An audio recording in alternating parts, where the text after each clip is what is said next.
What's up, guys? I have The Mythicals issue 3, and this is going to be the final one that I have for a little bit.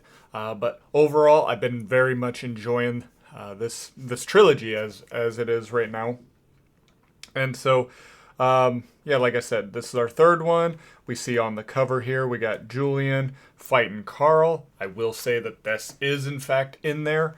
This is not just like a little teaser or anything like that. We are going to see a fight between these two. For what reason? Not 100% certain at this point, but we do know that Carl is not exactly excited about being kidnapped by Division M here. So let's just get right on into it. So once again, we have Chapter 3, Prophecy and Protocol, and H. Wayne Desper and Carlos Rodrigo. That's our writer with Wayne, and Carlos is our penciler. So we start off by reading a little piece about the pieces of 8 and things like that. And this is kind of like what like the creepy dude at the subway was kind of referencing when he was kind of stalking Nancy right before he killed her friend. So I'll just go ahead and read this. It says, "The pieces of 8 can rewrite fate. Keys of the old will open the gate. When the blood of the moon is spilled into the cross, your refuge from the shadows will be lost. After faith in the light has failed, so too goes the veil. Upon the stroke of 10, the banished shall walk again." So what I'm gathering is the pieces of 8 are going to like kind of open up some sort of gateway, likely to hell and things like that, because the banished shall walk again. I'm thinking the banished were referring to Lucifer and therefore hell, just because, you know, obviously Lucifer was thrown out of the kingdom of heaven and sent into the deepest depths of hell. When the blood of the moon is spilled onto the cross, I think that is referencing Nancy. So they are going to use her blood to open up everything. So I think at least that much is what I'm deciphering. I don't fully understand everything here, but I would say that what this is referencing is Nancy's blood's going to open up the gates of hell, and Lucifer shall walk the earth again. We also get a quick recap. Normally I do kind of do a recap on what we're getting up to, but this book does give us a little bit of recap between the first 2 issues. So we see that's the creepy dude that was stalking Nancy, snapping the neck of her friend Catherine, who then we did see rise up again, because we are going to see her again in this issue. Nancy was saved by we have Dano, Lucas, and Julian. Julian being our vampire. Nancy's powers awakened, and we find that she's like a natural witch, meaning she can control elements of nature. Our HR guy for level M is Samuel, and he's a talking cat, as we see. And then we see Carl fighting with Shonda, as Shonda and Lucas were bringing in Carl, basically against his will. I did have some issues for level M doing that to him. He was like, I just want to be left alone. They're not giving him much of a choice.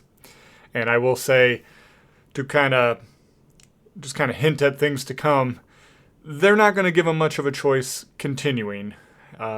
It definitely plays into the level M might be kind of a shady organization. So we're opening up, and we see Dano and Julian. They're doing kind of an autopsy on what appeared to be a woman at one point, and we see that she's all split open here. Now, at first, I thought Dano was operating on her, and that's why she was split. We'll see that that is not the case. And the two are having a back and forth. And, Dano is not exactly, he doesn't have the stomach for this kind of stuff. And Julian's poking a little bit of fun at that. But then they're talking about how Julian's actually a free vampire, and Julian retorts, well, it's a spell given to me by the Vatican, who can also just remove it at will. It doesn't exactly scream freedom to me. Level M more or less owns us. To which Dano kind of agrees. And then he discovers something and is a little shocked by it. And we're going to take a quick break from that. We're going to get some history on the woman that they're operating on. So her name is Gina, and she's on a date with a man named John. They're both very smitten with one another and decide to go ahead and blow off lunch and, breakfast rather, and go back to his place. She's like, yeah, sure, let me just give my boss a text and I'll go, powder my nose in the bathroom or whatever, and we'll go ahead and leave. Reply is left on her phone, and we see that it wasn't her boss, it was actually her husband. So she's a little liar. Now, I will point out, right here, it definitely looks like her finger placements are backwards for the phone. These appear to be like her thumbs, whereas this is the rest of her hands, the way everything's positioned. And I would say, it's kind of like, it looks more like that, where her fingers are on the front side and her thumbs are up here, like you would be holding like that. So, again, just nitpicky stuff. And that's pretty much what I find throughout this, is just some nitpicks, nothing major. But yeah, so he's pretty disappointed that she's lying. Now, not disappointed enough not to give her the old in out. And they're going ahead and getting dressed, and he confronts her about that because she's like, oh, the boss said I can't have the whole day off, so I need to take a rain check on other activities. And he's like, oh, by boss, do you mean your husband, James? Gina takes offense to this, and it was like, how dare you? I'm going to go to the bathroom, but after that, we're done. And he's like, oh, you think so? So he approaches her and sneaks up and is like, we're not done yet, love. And she manages to get out and was like, what kind of kinky stuff are you in? I'm going to fix my face and then we're done. Now, I'm sitting there like, what the hell is she thinking? This dude's got it looks like she's trying to chloroform her and has a knife up to her. Why would you bother staying there another second even to fix your makeup or whatever you're trying to do? That's just stupid. Just get the fuck out. And he's like, here, I'll fix your face for you, and hits her across the head. And then drags her away. Okay, so yeah, this is a nitpick because her just sticking around, you can change the scenario to where instead of this, she's trying to run away and he catches her and hits her in the face. So not much is changing there. That's why I'm going to call this a nitpick. Ultimately, she's going to be captured and drug away. Now, while we're on the subject of her being drug away, her head's still kind of on the floor. Like she's laying full parallel and not lifted in any way, shape, or form as somebody would be while being drugged. So this kind of gives more of the impression that his arm is super duper long and just dragging on the floor. I would have just had her head tilted, maybe even a little bit of her neck, or I guess more of her upper body. Just have it more tilted and her hair being drugged more. That way it doesn't have that kind of an appearance. But again, both of these scenarios are nitpicks. It won't affect the overall story that we're telling. Just trying to help clean up a few things here. So Gina then awakes. She's naked and strapped down to a bed. Now there's no nudity in here, so I'm A-okay just showing everything that takes place. We have kind of like in the Fifth Element, where all the straps just conveniently cover all the naughty bits, so nothing to worry about there. And she's over here obviously begging for her life, and he's like, no, you're a liar, you're a cheat, you're just swimming in sin, and I find it intoxicating. He's like, I was going to share my heart with you, but I'll just have to take your heart instead. And so He cuts her open, pulls out the heart, and he's kind of licking his chops, and he's like, "See, you could stay around for lunch." So this definitely implies that he's going to eat the heart, and he's got some sort of supernatural element to him from the glowing eyes here. So he's an evilman. That is for certain. We catch up with Nancy, who is trying to make this tree grow through magic. Now, Dano, he comes over and he's just like, yeah, that's not how that's going to work. And he starts to demonstrate how he can get the tree to do that for him. And she's trying to figure out what it is. And he said, well, you got to have your emotions in check. You can use your emotions in order to conjure magic, but you need to also have them all in check. He said, anger is one of the easiest ones to learn, to at least use the magic. And so he gives her a little bit of a lesson, smacks her, insults her, and is like, light this candle.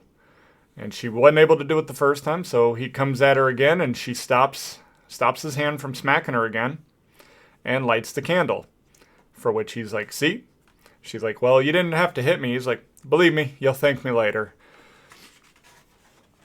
And the two continue on about, magic and covens and, what happens if one becomes kind of loose, and Dano is just telling her, hey, if we have somebody who loses control, that's going to be controlled by the coven and things like that. They're then interrupted by Samuel, who is informing them that Lucas and Chandra came in with Carl. Speaking of, we have Adam, who is now trying to talk with Carl and just tell him, hey, we could really use your help. Just letting him know this is more serious than what he realizes, that we have lakes boiling, there's a river out in Alabama flowing with blood, stuff like that. And, Carl's still like, look, find yourself another guy. This ain't me. I've retired. And he's like, I will just let me go, or I will tear through everybody to do so. And Lucas kind of eggs him on to try it.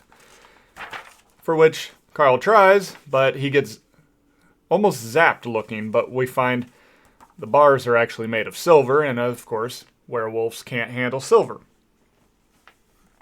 So Adam tries to reason with Carl, not the best of ways. He's just like, look, just do this one last mission. We'll leave you alone, I promise. And Carl's like, well, what if I refuse? For which Adam says, well, you know how the Vatican deals with situations like that. We don't need to go down that road. So I'm trying to give you an option. And I totally agree with Carl on this. It's like, it doesn't sound like he's got much of a choice. It's more or less an ultimatum. But then, yeah, Chandra chimes in and,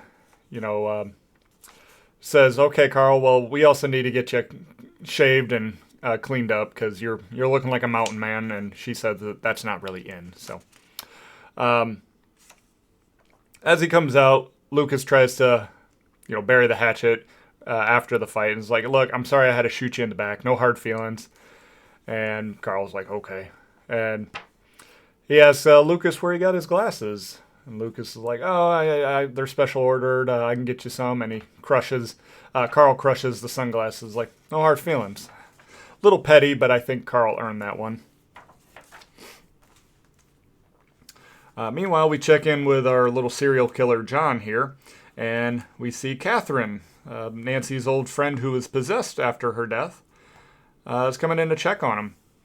Now, she's basically telling John that he's getting kind of sloppy. The papers are picking it up and stuff, and Level M is going to be picking up on it as well.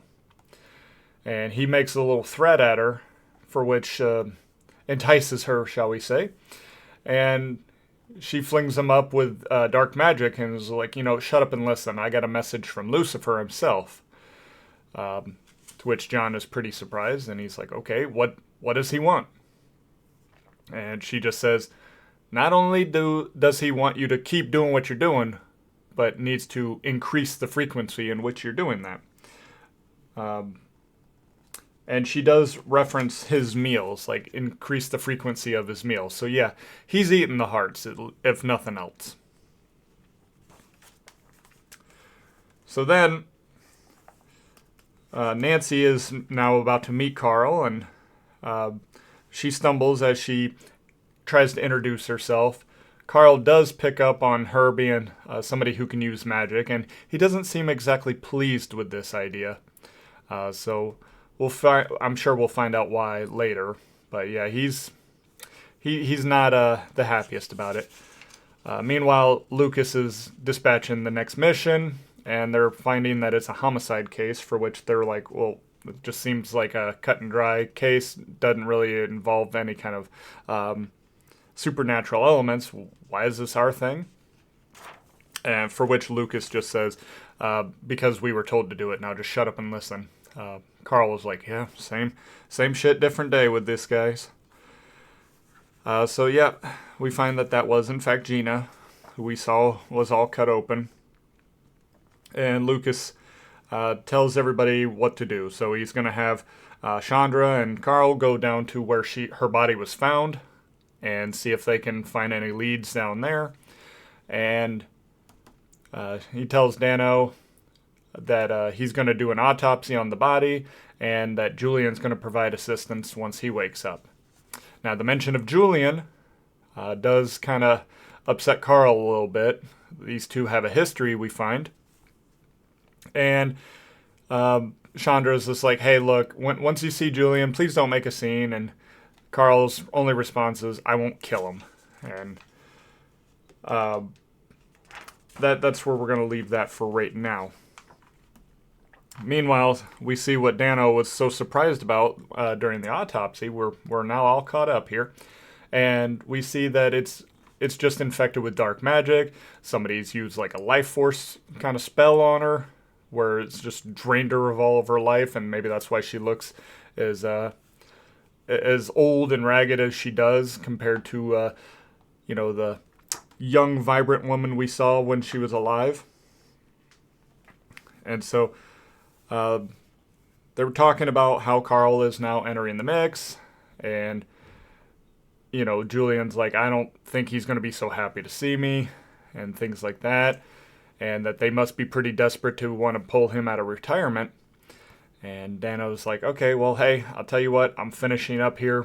Why don't you go say hi, and I'll be up in just a moment.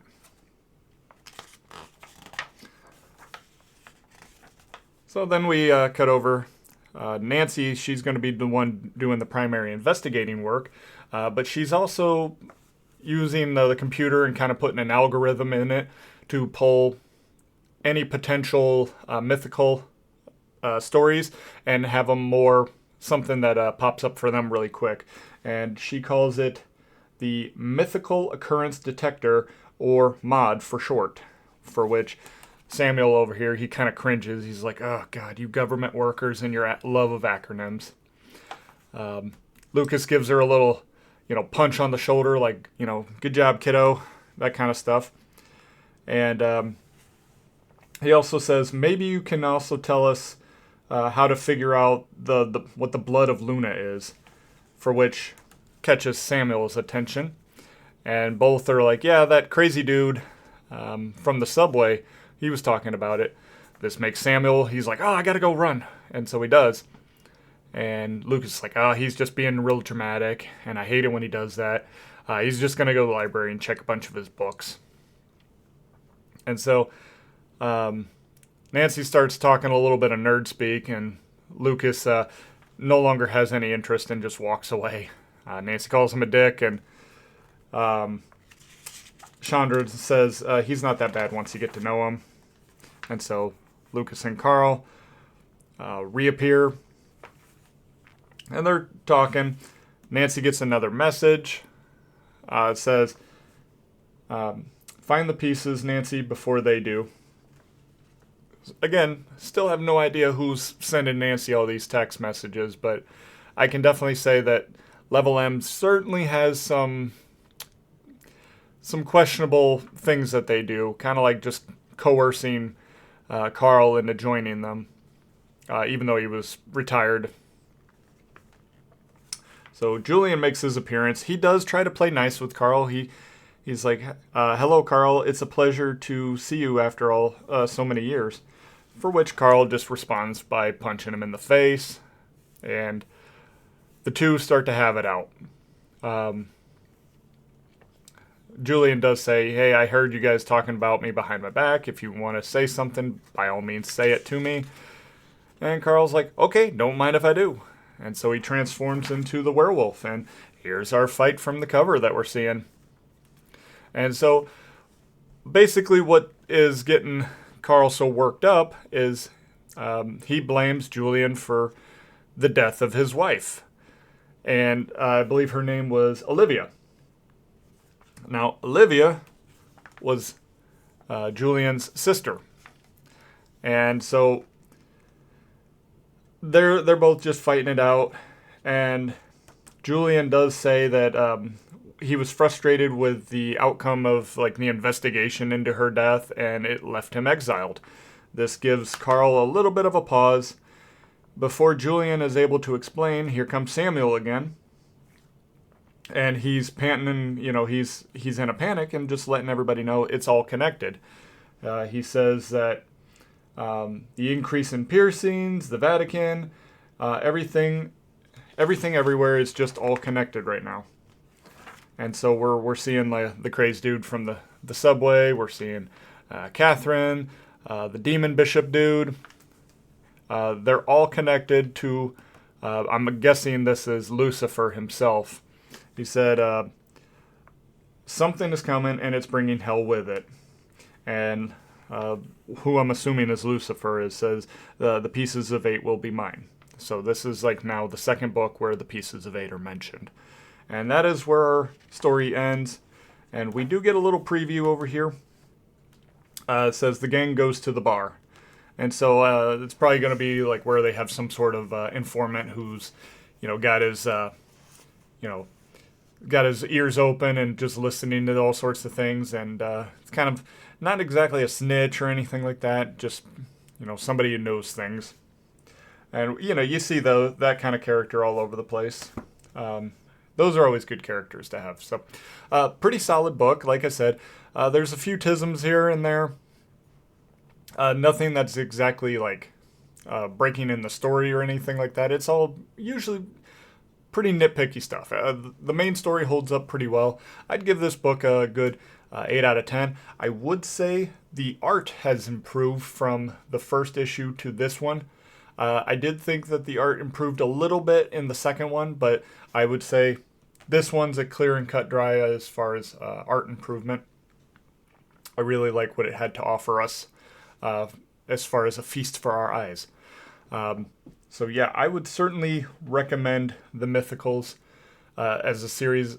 These first 3, very good, very engaging for me. So I'm doing pretty good at learning all the characters' names. I don't feel exactly overwhelmed at this point. Issue 1, you're trying to learn everybody's name, and it could be a little on the overwhelming side, but by this point, I have a pretty good grasp as to which character's which, and what their purpose is within the group. So, I think that is doing a. I want to give it kudos for the writing on as far as that is concerned. So I understand most of what's going on. At least what we're supposed to know what's going on, I know. We have a little bit where, like the bishop dude, I'm not quite sure what he's up to. He seems to at least be collecting some sort of piece for Lucifer. That's what I'm gathering. But I don't fully understand what he's doing outside of that. So, but like I said, I definitely recommend this one. And if this sounds like something that would interest you, check the link in the description where you can get a copy for yourself, or at least 2 to follow should a second chance campaign arise. But that is all I have for today, guys. So until next time, take care and God bless.